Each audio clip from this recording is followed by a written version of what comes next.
The way you're thinking about exploits can probably be improved. GTO and exploits are often thought about in a very specific way.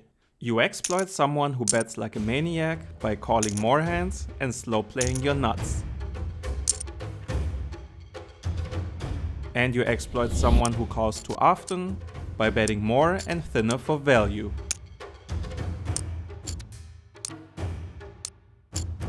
But the better your opponents are, the less obvious their leaks become. So as with everything else in poker, you should probably stop thinking about exploits as this black and white thing, but more as a function of probabilities. Does this look like a good exploit by Linus? Or just a big punt?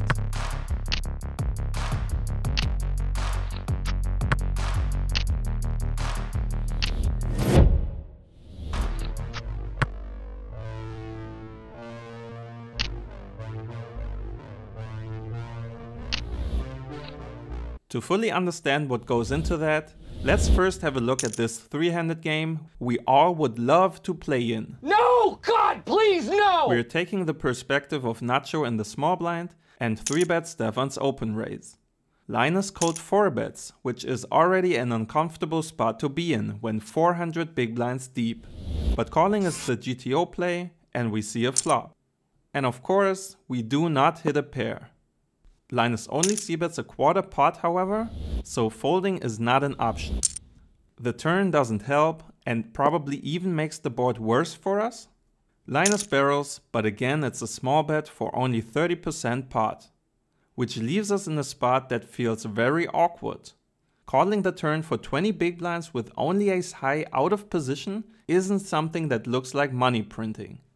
But folding ace king against the 30% pot bet and giving up the pot just feels really weak. So what should we do? Well, one option to avoid all of this is to check raise the flop. In theory, this is sometimes a play and makes use of the fact that we do have a good number of jack-X and pocket 7s in our range that would like to build the pot. Ace king is a good candidate to use as a bluff check raise, as it does have some equity against our opponent's calling range. Not so much against jack-X, but against queens, 10s, 9s and 8s we have 6 live outs. Also, our hand has blocking potential. So when having at least one blocker to our opponent's suited jack-X combos, even better too, check raising is an option that the solver would go for. Still, calling is the go-to play. On the turn, we see that PO solver would mix 30% and 50% pot size bets in Linus's shoes. And against the 30%, our ace king would be right on the edge of calling and folding. No wonder this is such a difficult spot. Almost all combos are basically a 0 EV calling hand, so whether we call or fold them in this spot would make us the same amount of money. $0. Well, that's some kind of good news, isn't it? Why not just check fold it then and make our lives easier? No more headaches and fear of making a big mistake on the river that could cost us even more, right? Well, actually that is a good argument.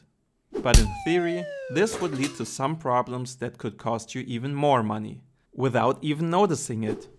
Let's see what would happen if we always folded ace king in this spot. For that, we'll use PO Solver's note lock feature.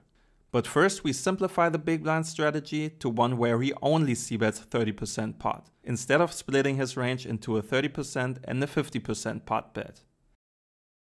We see that our combo, like most others, is still a 0 EV bluff catcher mixing calls and folds. But if we simulate a scenario where we always fold this hand, we see that the solver would adjust Linus's strategy and he would be able to barrel almost his complete range. And by making that adjustment, he would win an additional 1.3 big blinds. But even if he didn't adjust his strategy, because in reality you don't know what your opponent is doing with their complete range, he would still win half a big blind more if he played the exact same GTO strategy as before. And we just gave away half a big blind by folding more combos in our range than optimal, and letting him win the pot more often than he should. So what if we always called? Well, then Linus's best adjustment would be to decrease his betting frequency, especially with lower equity bluffs like ace-queen, 6-5 suited, and king-queen suited. But the difference in EV wouldn't be as dramatic if he adjusted perfectly. And if he didn't, and just played the GTO strategy as before, the EV would basically not be different at all. Which means that for us, the downside of always calling ace-king is much lower than the downside of always folding it. But what about Linus? As we can see, he called 4-bet pocket 8s pre-flop, which is very much a thing 400 big blinds deep. It would also be if 200 big blinds deep, and even to some extent if stacks were 100 big blinds. On the flop, a small c-bet with most of his range, including pocket 8s, is indeed standard for Linus. And on the turn, we arrive at the strategy we have just been looking at. Here, pocket 8s in particular would prefer checking, but betting to deny equity from overcards wouldn't be a bad idea overall. Especially when looking at the scenario where Nacho would always fold ace-king, we see that pocket 8s is one of the hands that bets a lot more often and profits from denying ace-king's equity. The funny thing is, if we look at the scenario where Nacho would always call ace-king, pocket 8s would also bet more often. And that's because pocket 8s profit both from denying equity and collecting the pot more often, but also from getting called by a weaker hand more often than the exact optimal frequency. What they don't like, however, is getting raised.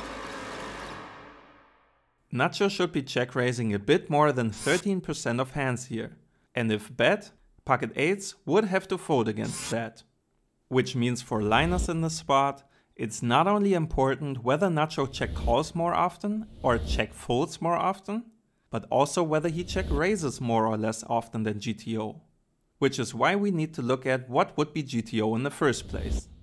And against the 30% pot bet, Nacho would have to raise hands like Queen 10 suited, King 10 suited, King Queen, Ace 10 suited, Ace 9 suited, 7 9 suited, 7 8 suited, some pocket 6s, and even some pocket 4s.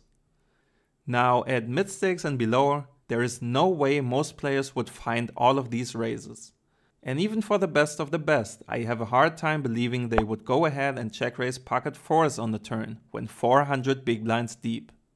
So even if we remove only the absolute most unintuitive check raises from Nacho's range, Ace 10 and Queen 10 of clubs and hearts, and 6s and 4s, and have him check raise 12.5% instead of 13.5%, we see that pocket 8s and almost all other hands now want to bet almost always. But wait, what if he check raises more often than he should? In GTO, he should slow play most of his Jack-X trips and some full houses. What if he always raised those and we would face a check raise more often that way? Well, the funny thing is again that we would want to bet more often. In this case, Nacho would filter out all his best hands by raising them. So whenever we just get called, we know we're not up against trips or better. Only in the scenario in which Nacho would check raise more bluffs, betting pocket 8s becomes a worse option. But only slightly. And that scenario should be the least likely one. So instead of following a static GTO strategy, you consider your opponent's various reactions and their likelihood of happening.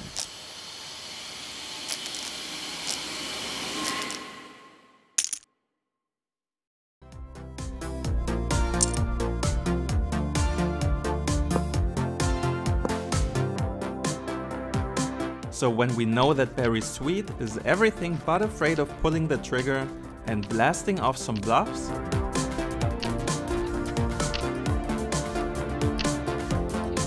the scenario of him having more bluffs than optimal in the spot doesn't seem unlikely at all. And it doesn't require much more of these bluffs to make this hand a call.